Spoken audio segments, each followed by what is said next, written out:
Cykel, hat, prat.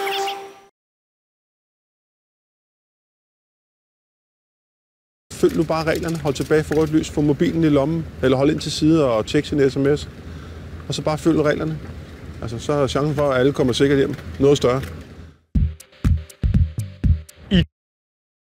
Og så videre. Det er jo et fællesskab. Hvis alle bare kørte sådan, som de havde lyst, så ville det være det rene kaos derude. Det er nat i Indre By, og motorcykelbetjenten Rasmus. Jeg er jo glad for at se, at I har lys på, og alt ser fint ud, og I kører ikke over for rødt, og det hele er rigtig godt. Det jeg bare kan konstatere, det er, at du svinger meget fra side til side, når du cykler. Nej. Og så er det, jeg tænker, er du beruset?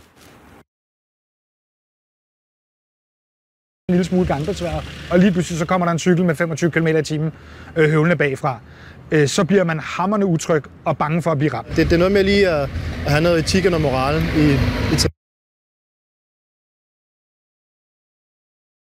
Eventyret Kejserens nye klæder er skrevet af den danske forfatter H.C. Andersen og en kendt eventyr, der handler om en kejser, der behøver til at tro, han har sine nye klæder, mens han i virkeligheden går i undertøjet sit.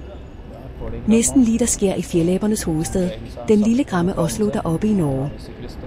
Haver I de tossede fjerlæber, cyklister, der har en cykelkultur, eller har I cyklister, der ruller rundt nøgne, og hvor mange simpelthen er idioter?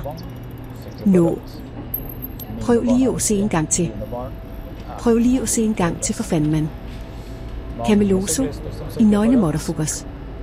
Se at få noget tøj på. Idioter. Cykel, hat, prat.